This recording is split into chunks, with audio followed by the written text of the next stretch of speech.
To trope or not to trope? That is the question.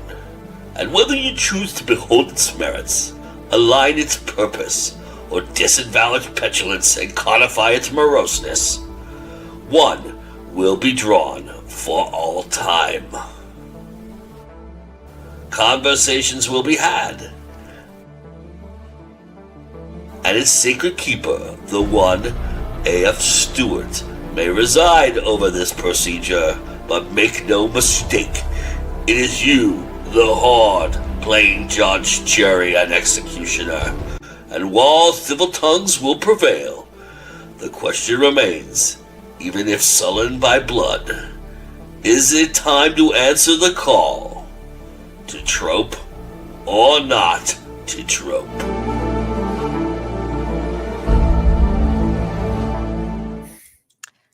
Okay, hey everybody, we're back for another episode of Trope or Not to Trope. Tonight we are talking about misunderstanding as a plot device, something that pops up in romance books quite a bit. It also pops up sometimes in mysteries and in fantasy. But tonight our guest is Ariel Dawn, who writes romance, so she'll be coming from the romance perspective, no doubt. And I'm going to let her introduce herself, so take it away. Hi, I'm Ariel Dawn. I write primarily romance in all genres, including contemporary, monster romance, romantasy, male, reverse harem, like you name it, I write it as long as it's got romance in it. I'm best known for my Monsters of Ashwood series, and I actually have a book here with me today, Icebreaker, which is the second book in the Secret Games series, which deals with the misunderstanding trope. So, yeah, that's me. Okay, and so Ariel is arguing for the trope tonight, and I'll be arguing against it. And I'm going to ask you first is, why do you like the trope? So I like the trope, I think, sometimes because coming from a perspective in general of people just don't always understand what you're saying, even when you can say it as clearly as possible. I have ADHD, so sometimes I, may say things and other people just might be like, what? But I thought you meant this. So I feel like it's something that's a little bit more relatable. Obviously, we kind of inflate it a little bit, in fiction. But I think there's a truth that's rooted in the misunderstanding trope that I feel like kind of makes the stories a little bit more relatable. Interesting point. So when you have a misunderstanding in your plot as a plot point, it can fuel central conflict or even sub-conflicts. But sometimes it never evolves beyond it. Like it kind of gets stuck. Mm-hmm. And so how do you respond to that? How do you handle that? So I think, in terms of how I respond to a misunderstanding trope, at least when I write it, is like you said, you obviously don't want to get stuck. So at some point, I feel like a character either has to give or there has to be some sort of plot device itself that is going to shift the misunderstanding on its head. So whether that be, we have misunderstanding one where the MC, walks in and sees somebody talking to somebody and they kiss at the wrong time, classic trope there. How do you get past that? So is it going to be, character B walks in on something else and says, no, it's not how it happened? Or is it going to be more environmentally based? So I think for me, it comes down to, is it going to be a character-based moment where we move past it, or is it going to be an environmental part where we move past it? Yeah, I think one of the main things that I find with the trope that annoys me most is that it's often drawn out too long. It's like it starts out, okay, let's say it's plausible, it starts the conflict, it goes, but then they draw it out too long, it becomes annoying, it becomes not really realistic in a lot of ways. So how do you respond to that? So I think sometimes that's one of those situations where I feel like I know exactly what you're talking about, where it's like, somebody sees something and they just internalize all their dialogue and they don't say anything about it. And they keep not saying anything about it for like 5, 6, 7 chapters. And you're like, just have a conversation. And I think sometimes, again, I try to like kind of look at it because I know a lot of people who are very internal. and a lot of people who, try to avoid conflict, and they don't want to have arguments, or they don't want to bring things up, whether it's because they have, rejection sensitive dysphoria, or whether they just are shy and introverted, or sometimes in the case of they just don't know how to break the ice. They don't know how to say it. So I think the issue sometimes is being able to convey that internal turmoil, as opposed to just kind of prolonging it. Because I think sometimes, right, what we get is when we do read it, we don't see as much of that internal struggle because we're told that they're just not, that they're just not talking about it. We don't see their internal thoughts or their feelings about like, well, what if I say this and they get totally mad? We don't always see that. So I think sometimes that's where it becomes important, where it leans a little bit more from plot device into, character personality, and how to balance those two things out to get that at an even pace. Yeah, you're saying that the character needs reasons if you're going to extend the misunderstanding. Oh, yeah. Okay, that makes sense. So I find sometimes that reliance on miscommunication, it sometimes can create like a one-sided relationship imbalance in the story. So how do you deal with that? I think kind of, it comes back to the reasonings for why the other person isn't being forthcoming, or why they're holding back. I think too, it depends, because kind of like certain genres, I feel like it's more apparent than others. And oftentimes I feel like it kind of gets mixed. We were talking a little bit about this before the show with Insta love a little bit sometimes, where, we're all hot and heavy up front, or we have that attraction up front, but we're not always vocal about it. Or, more or less vocal about our deeper feelings. Right. So I think sometimes it just comes back to trying to find that balance of, the reasoning behind why we're not communicating well. Is it just an issue of, I just don't know this person very well and I don't want to upset them? Is it an issue of, I've been hurt and I don't want to, I want to protect my heart? Or even outside of romance, is it more of an issue of, societal pressure, or how people will perceive them? So I think it kind of just comes back to that reasoning, because there's a lot of grounds, I think, because especially in our day-to-day life, of not always being heard clearly, or not always being understood. I can talk about plenty of examples where I've said something to someone and they're like, well, that's not how I heard it. I heard what you said, but I heard it differently. So I think it just comes back to, finding the roots for that, for why there is miscommunication to begin with. Yeah, that also reminds me a little bit about the kind of like the sub miscommunication of where one person thinks the other person doesn't like them. Mm-hmm. And that can often be unrealistic, and I'm not sure exactly it's the right word, but it's like where they don't give the writer doesn't give enough context to the person who is perceived to not like them. So it seems very forced in a lot of ways. I know Pride and Prejudice did that quite well. Mm-hmm. The change of heart there. So when this change of heart is forced, so how do you think writers should handle that? The change of heart? Yeah. Or the sudden realization that this person does like them, and that sudden realization. Yeah. I think sometimes, especially when you have that sudden realization, it's often hard, I think, to illustrate that shift immediately. So I feel like there is a little bit where one has to be more forthcoming than the other. Because I feel like in general too, especially in romance, when you have two characters that are playing off of each other or contrasting each other, one person's always going to be sort of more the opposite, or more, one person's going to be more of a dominant personality. One person's going to be, a little bit maybe more of a reserved personality, that sort of thing. So I feel like if you get down to the crux of it and you get down to the characters and, the plot device of the miscommunication, and then we move to the next of like the sudden shift. Someone is going to have to be forthcoming. So it's going to have to be that character either that has the shift.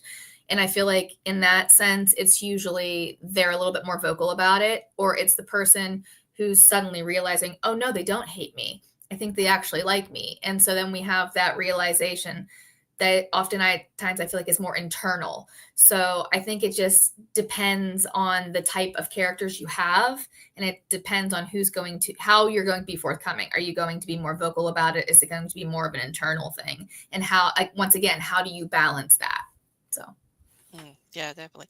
So, the modern era has kind of added a different sort of a miscommunication twist into the story, which is the social media, texting, various things like that. So, I mean, because I know if someone said something and you didn't understand it, my first reaction would be if someone was texting or messaging me on social media would be to ask, please clarify what you mean. But of course, you can't always do that if you're trying to create a miscommunication. So how do you make that seem not just stupid, for lack of a better word? I think for me, because a lot of times I have trouble, even though I'm very good at communicating and even though I'm like very like forthcoming and very like, blatant about things sometimes, I feel like especially when you get down to like social media and texting, it's so hard sometimes to really like discern emotion or tone from a text. And if you're a person like me who puts LOL at the end of everything because I'm a millennial, that doesn't always contrast. You could be talking about something very serious and just be like lol, so that it's not like a awful note to end on. So sometimes I do feel like it's a lot easier to misconstrue things, especially too because we're so like our lives are so busy. So like you said, you can't always ask like, hey, can you clarify that? So sometimes you have that issue too where you think you mentally responded to somebody, or you think, oh, I'll just ask them later, and then you forget type thing. And I feel like there's a little bit of realism to that. So that when you're writing, romances or fantasies or what have you, where people aren't always going to be there at that moment and carry out their thought at that moment. And how is that going to affect things? If you're thinking like, well, I hope they meant this, but you never actually got to say it. So how's that going to affect the next time you see that person or the next time you talk to that person? Are you going to ask them, or are you going to internalize it and just be like, well, maybe they meant this? So I do feel like in a sense that kind of adds a little bit. It can be one of those things that's overdone in place of actually showing something, which I think that's kind of like a gray area sometimes because it becomes less of a showing device and becomes more of a telling device. And kind of relies on the reader to make those inferences themselves. So I think it does give a real context to it, but once again, we have to come back to the character and their motivations and why are they not asking? Is it an environmental thing? Is it a personal thing? Or is it just we didn't have time and we forgot and we got busy, that sort of thing. So how much do you think embarrassment can play a part in something like that? I think that's a huge part of it, especially, if you're building characters with certain traits, like, characters who may be on the spectrum and have issues with social cues, or if you have, characters are referencing rejection sensitive dysphoria, so they automatically just think that, that it's the negative.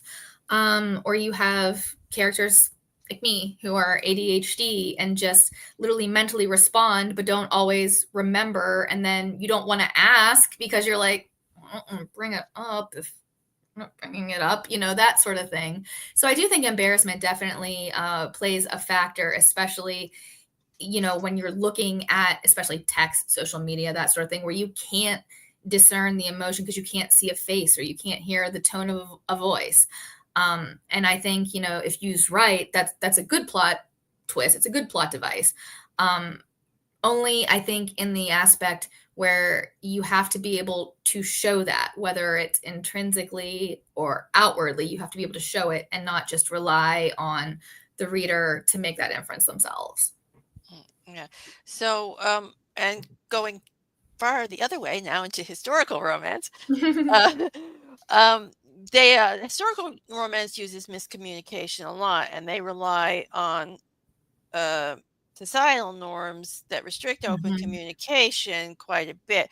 But I've found in some cases, because I do tend to read historical romance more than any other romance, it can come off as cliche, especially if the author does not do their research into the time period, which I find sometimes. Not a lot, because I mean most historical authors I read have done their research and they're very good with that. But it sometimes does happen. So, what would you say to that sort of bad miscommunication in the plot? So I think, and I do read a little bit of historical romance, so I know exactly what you mean. And I think that's one of those areas where I feel like, to an extent, we have to have a little bit of a suspension of belief, because it's something, we're in a completely different society where we don't have those barriers. So sometimes it can be difficult for us to just kind of like comprehend, like, okay, well, they would have only interacted if they were at out on promenade. They wouldn't have interacted anywhere else. And to us, maybe now we might be like, oh, well, that doesn't make sense because they could have just walked up. No, they couldn't have. So you have to have a little bit of suspension of disbelief. And I do think, the societal norm miscommunication thing, I feel like it lends itself a little bit easier than some of the more modern day miscommunication tropes, like the social media and things like that. Because you really were reliant on the information of other people, and you were reliant on what was deemed, proper and that sort of thing. So I feel like sometimes it's a little bit easier to kind of follow the lines there, because there were, and if you do your research, I mean, it is pretty ironclad and laid out how things were and how certain rules were followed. So I feel like it was a lot easier to kind of misconstrue things back then, not just because of, you misunderstood what they said, but if you were seen at the wrong place, or if you were, with the wrong person and they heard you, that sort of thing. Yeah, there's definitely rules of propriety in them back then that you had to follow. Okay, and I just want to say that anyone watching right now, if you want to ask a question or if you want to throw in your own 2 cents, feel free to make a comment. Anyway, so also I find that sometimes, not always, but sometimes the miscommunication trope can foster stereotypes like of the stoic hero or the stubborn heroine. So how do you avoid that? I think, at least for me, when I write most of my books, one of the things I like to do, and I don't know if you consider it a trope or not, but I like to have characters who outwardly express something than they do inward. So I have characters like Ava who, are not always honest. Ava, which is Ava Crowley from my Ava Crowley Vampire Slayer series, right? She's not always honest with herself. So how can she be honest with other people, right?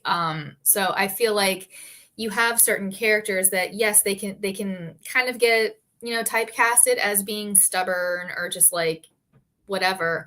But I feel like the way to offset that is to kind of show internally that there may be something else going on that is oppositional to what they're displaying. And I tend to do that a lot with a lot of my characters. You'll see that their inner monologues or their inner thoughts are very different than what they express out to people.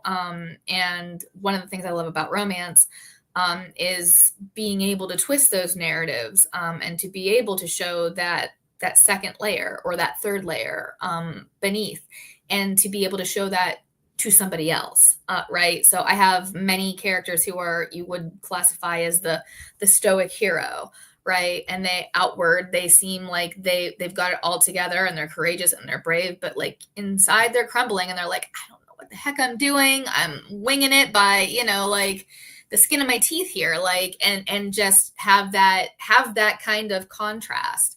I feel like that's that's the best way, in my opinion, to be able to avoid typecasting those types of characters, especially with a miscommunication trope. Ava and Cass are a really good example, because the context of the book or the series itself is that he is a vampire and she is a slayer, and they're like bound together type thing, but not wanting to be together type thing. And even though Cass is very outwardly the stoic hero, he grapples and has a lot of turmoil over saving Ava and not wanting to turn her, and the whole consent and things like that.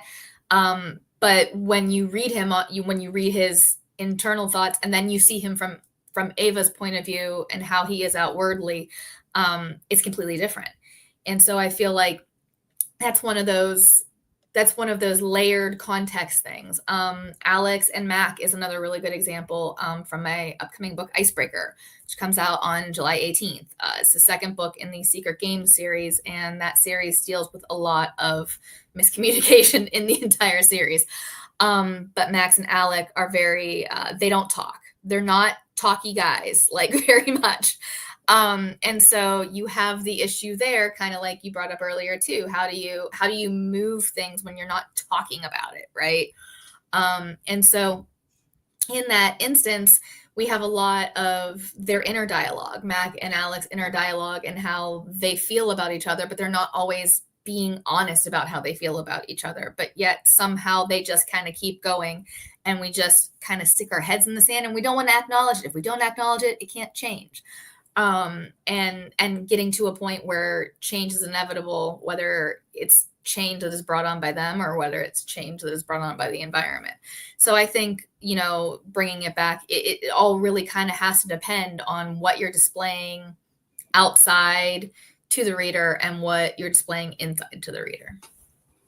Okay. And so one of my pet peeves, and a miscommunication can do this quite a bit, is when you have the indecisive heroine. Mm-hmm. Now, I'm not saying people are never indecisive. I mean, it's good if your characters are sometimes indecisive, but I'm talking about that indecisive heroine who can never make a decision. She's always worried that she's going to misinterpret something. She never asks questions. She never asks to clarify anything. It kind of drives me nuts. Mm-hmm. So how do you avoid that? So I think, and I know exactly what you mean, because that drives me crazy too, where it's like, oh, just make a decision, because I'm a decision maker over here, and I know a lot of people who are like, well, I don't know what I want to do, and I'm like, it drives me crazy. But right, so I think there is, at least to me, there's a relatability in that, that not wanting to make a wrong decision, or kind of wanting to stick to the neutral and not go one way or the other, and being indecisive, right? So I think, it kind of comes back to the personality again, why they are indecisive. Is it because they've made decisions in the past that didn't work out, or is it because they're just afraid of that conflict, or are afraid of upsetting the status quo? Like, why are they being indecisive, and how can we use that indecisiveness to as a plot device itself? How can we use that to advance the story, but also advance their own personal arc, right? I think it comes back to, a lot of times you have these indecisive characters who are kind of waffling back and forth and like, well, maybe I should, maybe I shouldn't. And eventually there has to be a point where it's either sink or swim. So you're going to have to kind of, okay, well, I'm going to make this decision, and it's either going to work out or it doesn't. And how is that going to affect their arc? Is that going to push them back into the cave, or are they going to jump and land on their feet and then realize that they can make the decision? So I think to avoid, kind of being stuck in that waffle, it kind of comes back to where that character is going to go and what that choice is going to, which path that's going to take. Do you think one path you can take if you do have an indecisive character is to have the decision taken out of their hands, and then? I do think that is a very viable option, because when you do that, you have the chance for them to kind of have that character development and be like, wait, that's not the choice I would have made.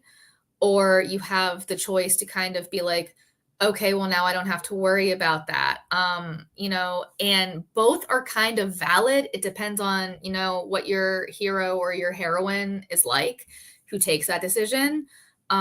Because you can take that into several different narratives. Cass and Ava is a really good example.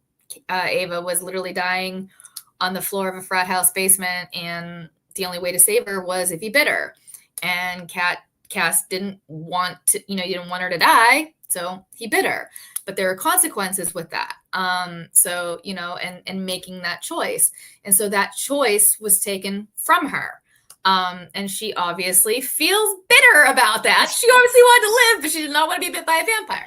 So, and that plays into a lot of Ava and Cass's relationship. He saved her, and she's grateful for it, but she's also kind of hates him because he's a vampire. And now she's kind of stuck with him and doesn't want to be stuck with him. But she does. But that's many books later. But that's a thing.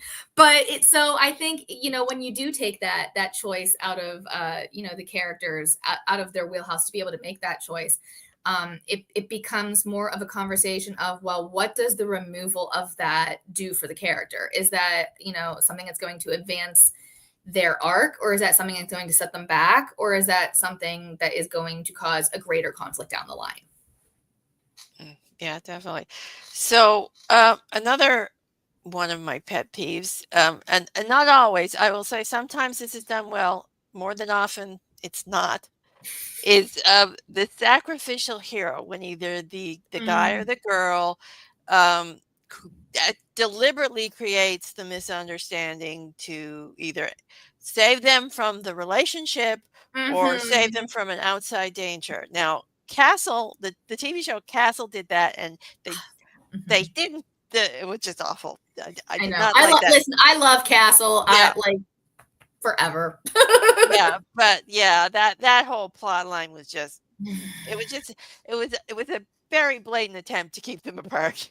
It was, and you could tell Yeah. tell that it was, because it didn't feel genuine to the character. So I think that being said, that leads kind of like into my answer. I think when it's done right, and you understand the motivations of the character, you understand why they're creating that moment of conflict, right? They're doing it to protect the other person. So I feel like when it's done right, and you get that inner turmoil, you get that inner dialogue, you get that buildup, the payoff is there. People can tell when it's not. Like in the case of Castle, where it didn't feel like those characters would have done that. So it felt a little bit like a cop-out, and you could feel it. So I think because up until that point, we had for those who haven't seen Castle, up until that point, we had so much tension and so much banter and so much, emotional context there for several seasons. So when the miscommunication came in, and it was, and that I'm going to protect you, and I'm going to, go off and sacrifice myself, it didn't have the payoff because it just didn't feel like that was what those characters would have done. Again, I hate to keep using Ava and Cass, but they're like really good examples. Where in one of the books, Ava kind of just goes off on her own and is like, well, I'm going to do this because I think this is the best option and this is going to protect everybody. Right. But it's not the best option because, she's not thinking clearly, and she's kind of just going off on, the emotional gusto. But that's Ava. So it feels just because Ava is short-tempered and impulsive and just doesn't want to deal with stupid men. So she just goes off and does it herself. And so I feel like it kind of comes back to that. It comes back to what is genuine for the character, and what is the motivation behind that. And if there is depth to it and there is motivation to it that feels genuine, then that sacrifice is going to feel genuine too. Yeah. Okay. And so Joe is telling us there was also the movie Armageddon, which was cringe.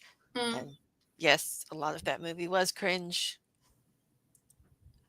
Now I'm thinking of the Aerosmith song because immediately I think of Yeah. Armageddon. I think of this song. Yeah, exactly.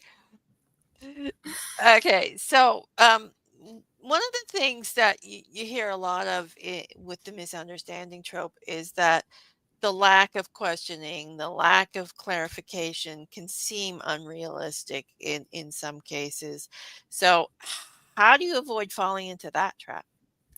I think that kind of comes back a little bit, in my opinion, to craft and to dialogue and narrative, where I feel like, especially in the course of romance, because I do see it a lot, right? I read a lot of romance. I was a romance reader before I was a romance writer, and so I feel like a lot of it is there's a simplicity to it where it's almost formulaic.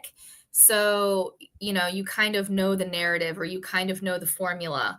And because you're relying on that formula or you're relying on those particular tropes and those particular narratives, sometimes it's easier to not add the extra bits because you can infer that your audience is already familiar with that trope or they're already familiar with that formula or that narrative.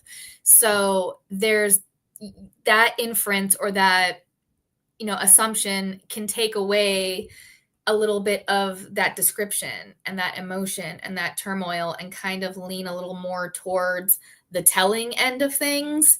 And if you kind of lean more towards the showing side of things and be able to show those internal monologues or those emotional bits and pieces that kind of heighten that miscommunication or heighten that plot itself, I think that's kind of how you break it. I think sometimes, it's hard because especially if you're an avid reader of certain tropes, right? If you're a person who constantly wants to read miscommunication tropes, and you read a lot of it, there almost is kind of like an overconsumption aspect of it where we don't always sit and think about the motivations, or we don't always sit and think about, why is this character doing this?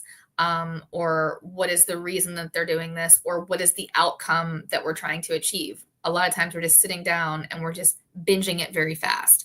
So I think the way to avoid it is to remember that, miscommunication itself is a trope, but it's not a device to be used solely on its own. It still has to be built up, just like you have to build up your stoic hero or you have to build up your kick-ass heroine.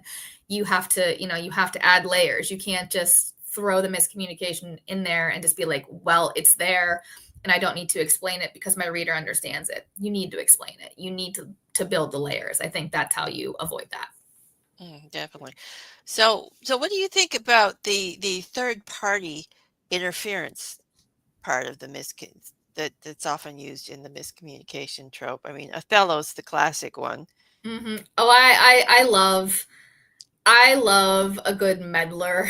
I really there is something to be said for a good meddler. I love a good meddler because sometimes I feel like, at least for me, like being a romance author, but I'm also a romance reader, like I eat that up. I love it when it's like, the heroine is talking to somebody or the hero is talking to somebody and then, somebody walks in at the wrong minute when they say the wrong thing and they're like, they're crushed. Like I love that. So and I feel like to an extent, because I really like playing off of different personalities and I love playing off of different scenarios. I love it when the third party is usually like either like an ex or a love interest or like a rival of some sort. So there's not just the miscommunication trope, but there's also like another layer to it where, maybe it's somebody that they used to know and trust. And so it hits a little bit deeper or, it's, you've just heard the secret that you weren't supposed to hear, that you wouldn't be able to do that without that third party interference.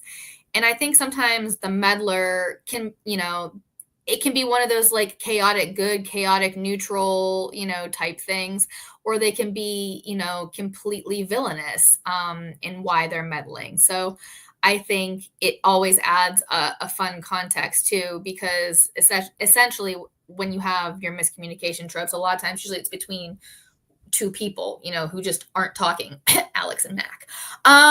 So you have that extra party coming in to kind of like filter all that up and kind of, you know, kick debris up a little bit. And so when you have that, I feel like it can really heighten the whole, you know, the whole miscommunication trope in general, especially if you play it right. Like I said, and you have like, you know, like an ex lover or an ex friend, or, you know, a rival, or you know, an enemy soldier from a kingdom or whatever. And so you have those extra notes of, you know, trust or loyalty, or whether or not, you know, the source is valid, or, you know, what reason they have to meddle. I love a good meddler. Definitely. So, assumptions is another form of misunderstanding that can often get done badly. You know, a standard one is that they assume that the person they're interested in is married, or that because they're wearing a ring, but they're actually widowed or divorced or whatever. Anyway, so how do you create an assumption trope without making it seem cliche? So I think for me, the assumption trope is probably one of the more easier aspects for me, because I love to read, you know, like, well, I didn't think he was gay. How would I have known? You know, that's like one of my favorites. So I think to avoid it being cliche, it just kind of, it comes back to the situation, the, you know, the environment that they're in. You know, a lot of times I feel like when those particular situations happen, it's people meeting people in a very quick capacity, right? So they don't always have time to formulate an opinion or to formulate basically anything. You know, like you might be meeting, you know, the meet cute might be in a coffee shop, and you just like glance down and like, oh, like, you know, he's got a ring, he must be married. Like you said, like, you know, and chances are, you know, his wife passed away 6 months ago and he just hasn't been able to take off the ring. You know, so you have these moments where I feel like those assumptions are made. A lot of times it's in situations where it's very quick, where, you know, either you have that insta love connection, and then you just kind of assume, oh, wait, maybe, you know, or you heard, oh, I thought he was married. And you're like, wait, that explains it. He's, you know, and it's that assumption instead of like, you know, going out, being forthcoming and asking, or, you know, or just kind of feeling things out. Everything happens, I think, very fast. And especially with the miscommunication trope, I feel like a lot of books, things move very fast with that, where it's because you have that setup of the assumption at the very beginning, and then your conflict is, you know, resolving that. So a lot of times that comes very early and it comes very quick. So I think the way to avoid making it cliche is, again, with those layers. You can still make a quick moment go a little slower. You can still have a little bit of introspection during that quick moment. You can still have that buildup before you go up and you clash hands when you get the coffee and you see the ring. So I think the way to avoid making it cliche is once again, just kind of layering and building up and showing a little bit more of that tension before you have that assumption. Yeah, definitely. So, and also related to the assumptions is jumping to unwarranted or forced conclusions. Like someone doesn't ask the question and they automatically go to the wrong idea. And sometimes that can feel very forced or very unearned for a character. And it's like he's talking to another woman, so automatically assume he's cheating. That's the one I hate the worst. It's like, yeah, and then you find out later, oh, the woman was his sister. It's like, and so I think that's where it comes back to, like, once again, like those layered characters and goals and desires and, like, you know, traumas too. I write a lot of characters that have you know, neurodivergence or mental health rep, or who have been through trauma. So a lot of times I feel like when you have those particular scenarios, oftentimes I feel like what's being conveyed, or, you know, what the author is trying to convey, is that, you know, maybe they were burned in the past, or maybe, you know, something happened and they witnessed something and it kind of changed them, or they went through something personally, or witnessed somebody else going through it personally, and it kind of changed their mindset. So they have kind of like the chip on their shoulder, and they have a trigger over certain things. I feel like a lot of times that's what people are trying to convey, but a lot of times it's not conveyed with the depth that it needs to be, because the miscommunication or the assumption or the jumping to conclusions is relying on the fact that that's what they're doing, right? It's not layered. It's not like, okay, well, Ava literally watched, her ex-boyfriend, get killed. So he's like, so she's going to have some issues over certain things. So, people running into danger, she might be like, nah, don't do that. And then immediately jump to conclusions. So I feel like it just kind of comes back to the character and their motivations, and why are they just completely glossing over, let's take a minute. Why are they jumping from 0 to 60? What's causing them to do that? And actually sit there and dissect it and kind of be like, okay, we've layered that up. So now I understand that, she went through this, and that's why she immediately, when she sees him with a girl, she's like, no, I'm not doing that. And then feels bad later. It was his sister.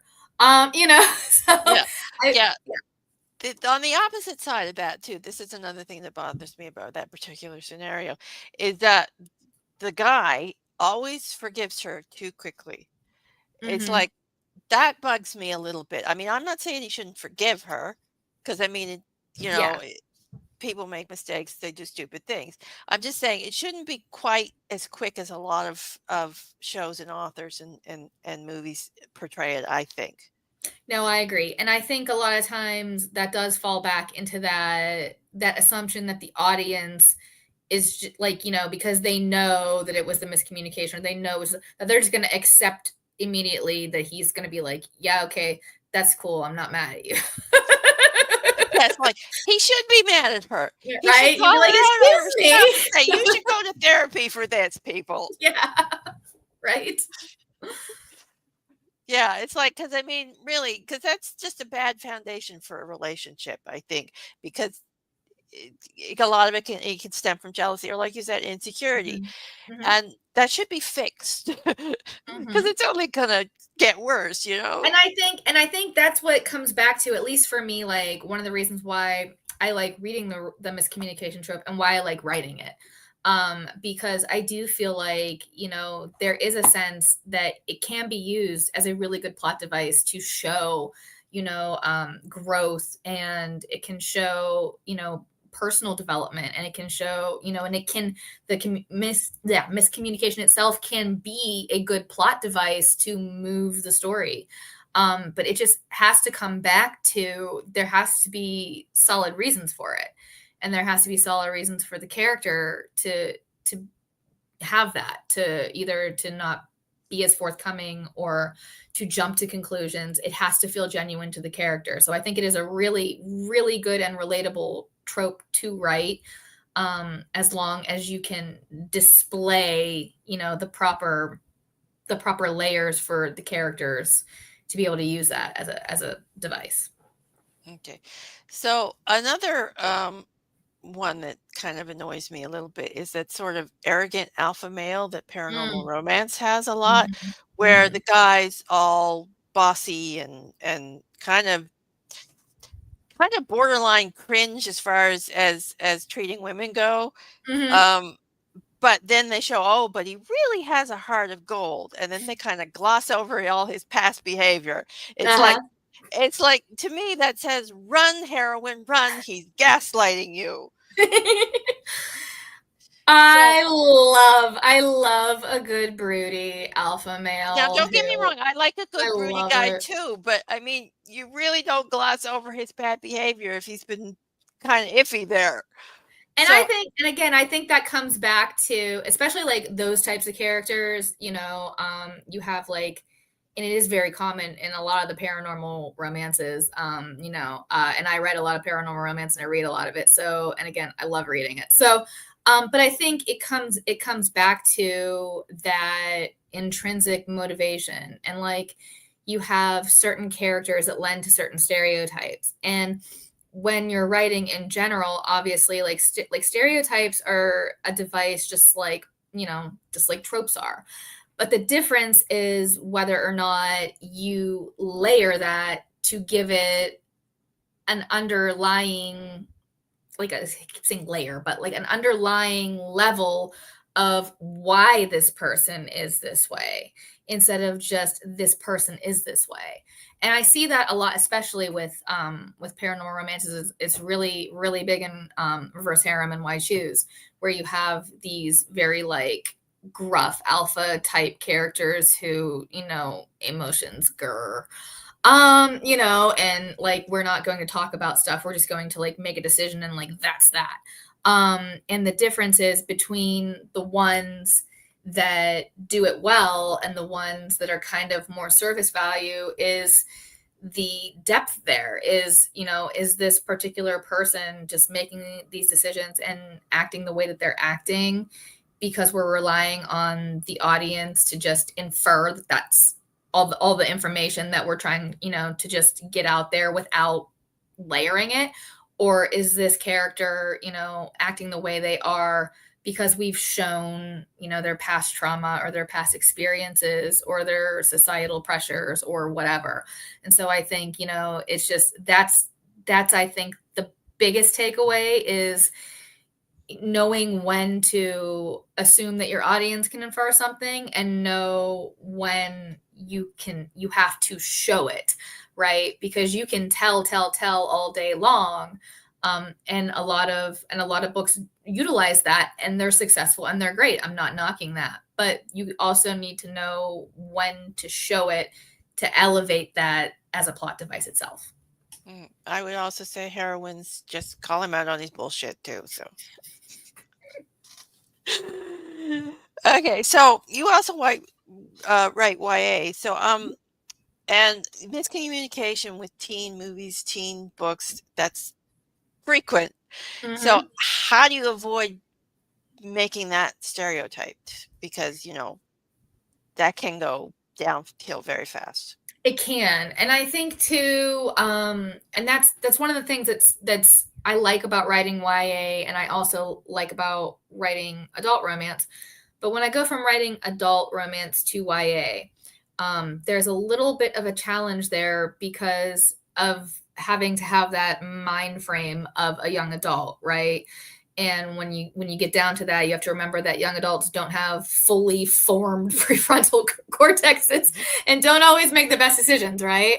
Adults don't either, but there's a different level there where I feel like we kind of have to take into consideration that they're a little more or less, to be honest, they're a little more or less to just kind of be forthcoming and internalize all those environmental things and take that miscommunication trope to heart and let it go on a little longer. Because there's that emotional context there, and there's that youthful context there of the lack of decision making too. So, and the over emotional quality of like, oh my God, they must mean this, instead of just being like, they probably don't mean that. They're not going to come out. It comes back to that embarrassment. They're not always going to come out and be like, well, maybe I should get that clarified. They're going to jump to conclusions a little bit more because things are a little bit less fluid. So I think to avoid that being cliche, I think it just comes back down to the environment. It comes back down to the character. Automatically you're already going to have a little bit more apprehension, and you're going to want to try to tend to believe the negative and that, somebody said this, or you're going to, jump to conclusions a little bit more just because of the youthfulness factor itself. So I feel like it's very easy to kind of let that go on a little longer than it should. And you have to remember that there is still conflict resolution, and there still is, teens do still talk, maybe over text, but, they do still talk. So, there are those moments where you have to be able to utilize that miscommunication, like a text, or, or them walking in at the wrong time. How are we going to utilize that jumping to conclusions? How are we going to move past that? And you're still going to have a character that's either got to be forthcoming, or the situation has to present somewhere a resolution. So Yeah. So, workplace miscommunication is also something that's often seen in books. And so how do you keep that from becoming unrealistic? Because, you don't want to show a situation that someone would obviously report or object to, because they could get fired, or it could be an HR violation. So how do you keep that from becoming just too unrealistic? So I think, especially with some of the workplace romances, specifically like more in line with like the billionaire romances, or like the alpha male romances, right? I think there's a suspension of disbelief with certain genres like those, where you automatically, I feel like, have to kind of suspend things a little bit and just kind of take it at that. This is one of those instances where it's the telling is like more of something that's utilized that your audience understands. You can infer that they're not going to report their boss for hitting on them because you're reading a billionaire romance and he's going to hit on her. So I feel like there is that, because it's that genre, and it relies on that trope, or it relies on that miscommunication trope as the device. So the audience who are reading that are going to kind of already know that going in. And so I feel like, in a sense, you might not have to sell it as much or give as much emotional context. You still can, but I feel like that's one of those situations where it's a little bit more of a suspension of belief, right? And that is really dependent, I think, on the genre, as opposed to the characters themselves. At least in my opinion, because I do read quite a bit, like I said, of romance in all genres, and I have written one myself. It's just not out anymore, but it was called Kerning for the Alpha. And so dealing with some of those suspensions of belief, you still can show that turmoil, that that choice there of like, should I say something or should I let it go? Or, well, maybe I just didn't read into that right. Maybe I didn't hear them correctly, type thing. And I feel like in those instances, it's more of the internal monologue, and it's the internal emotion that keeps that from getting into the area of cliche, which cliche can be fun too. I'm not knocking that, because sometimes it is fun to just kind of pick up, like sexting my bosses or whatever, and you're just like, what you're reading, and that they're not going to report, and you're just like, well, this is fun, so there's a little bit of fun in that cliche-ness too. Yeah, well, if the heroine's into it, I mean. And that is a book I literally read the other day. It was a romp, let me tell you. Okay, so long distance relationships can cause their own types of misunderstanding, especially the unexpected visit leads to the misunderstanding, which can, again, veer off into the cliche too often. So how would you write something like that? So I think, for starters, I've been in a long distance relationship before. So I think for me, obviously kind of, and this was before the dawn of the internet. So yeah, not that I'm aging myself at all. But I think like knowing how things can kind of get misconstrued.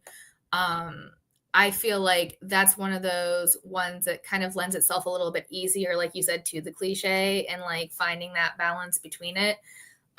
Especially, and I feel like nowadays, especially with like technology, it's kind of harder to really kind of like build that miscommunication in there, because we have so much communication at our fingertips between like texting and social media, and you can call somebody on the phone, you can video chat, all these things. So I feel like it's kind of harder to navigate, to make that more of something that is a basis for conflict.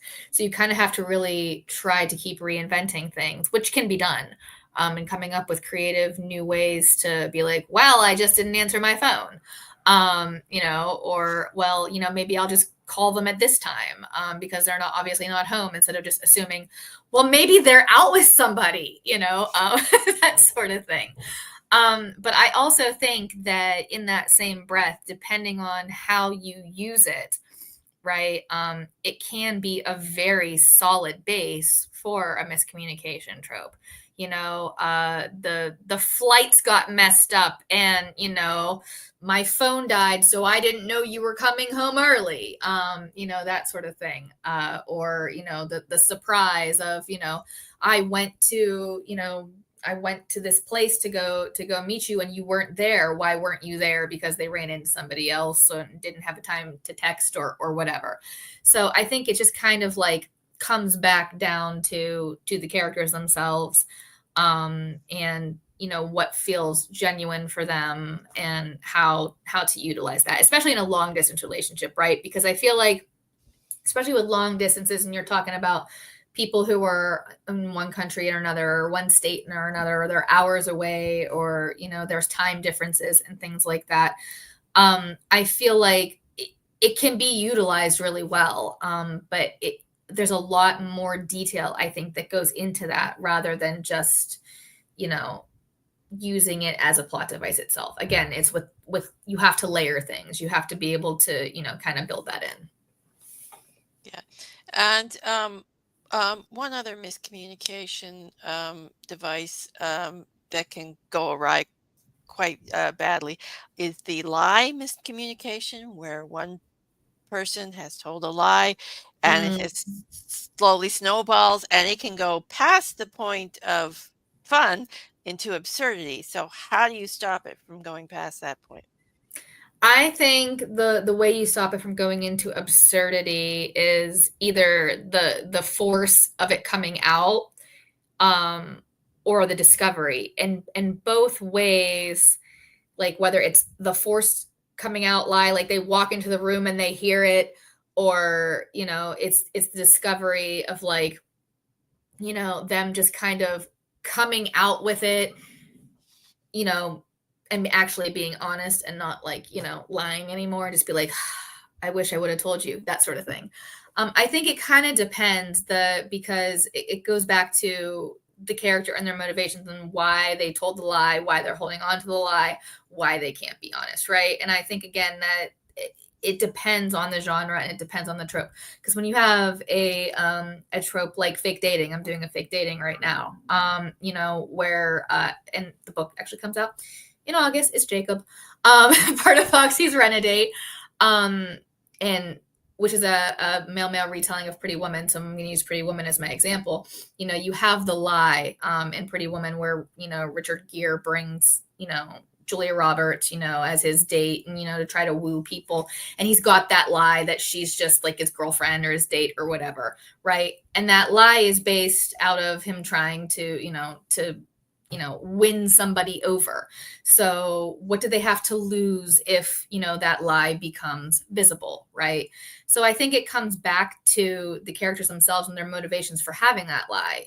In Pretty Woman, obviously, if people were to find out that she was a hired date, we'll say, if she was his hired date, like what does that say about him and the people that want to do business with him, right?